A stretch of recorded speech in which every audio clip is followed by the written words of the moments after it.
One of the most powerful and profound prayers I have had is the Serenity Prayer. And it says that, Lord, I pray that you would give me the acceptance of things I cannot change, the courage to change the things I can, and the wisdom to know the difference. This prayer is profound because of the kind of results that it has brought about.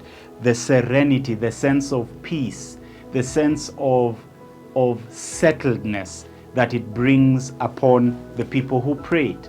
It is an acknowledgement that there is a God and I am not He. Actually, let me correct that there is the Lord, there is God, and I am not He. That you and I are not sovereign over all the affairs of men. That belongs to the Lord our God. And I want us to pick it out line by line. The first one is about accepting the things that I cannot change. This is an acknowledgement that there are things, no matter how hard we try, we plan, we prepare, we apply ourselves, we are diligent, we basically put in all the efforts. There are things that are outside the scope of our power. And we will do well to remember that. We will do well to remember what the Lord prayed when He was in the Garden of Gethsemane. He prayed, Father, if it's possible, take away this cup, yet not my will, but yours be done.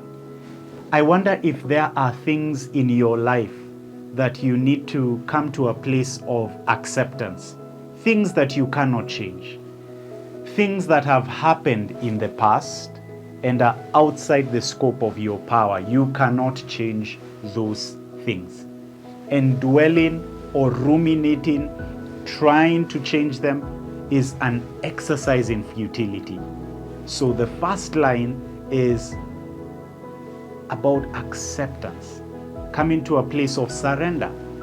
Then the second line is almost antithetical. It's the opposite of that. It's the courage to change the things I can.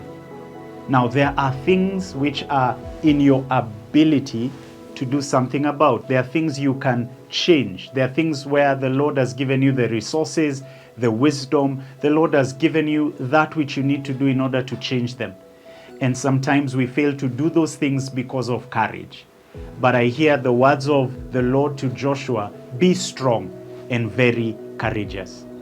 This is where you look at your life and you look at the things that you have procrastinated or you have taken a while to actually act on. But because God has not given you a spirit of fear, but one of power, this is your opportunity to receive courage. Receive the courage to go ahead and change those things.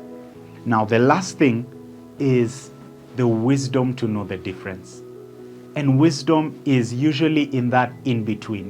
It's getting to know what would God have me do where the scripture doesn't speak expressly about a situation. What would the Lord have me do in this matter? What decision should I take? What is the wise thing to do? And this prayer calls us to ask God for wisdom, which is an echo of James chapter 1, verse 5, that if any person lacks wisdom, let him ask of the Lord, and the Lord will give generously and graciously. So today, I want to commend this prayer to you. And my desire is that as you pray it, you'll experience the peace of Christ, that the peace of God would flood your heart and your mind, and that truly you'd come to a place of acceptance, come to a place of surrender and submitting to God's will. That's a place where you're liberated. That's a place where striving ceases. That's a place where you are settled and you're still in your heart. Number 2, I pray that you'll receive courage. Where you need to do certain things, God hasn't given you a spirit of fear. Go ahead in the courage and strength from above. Lastly, I pray that God would give you that discernment to know the difference and to experience that full life marked by serenity. Receive it in Jesus' name.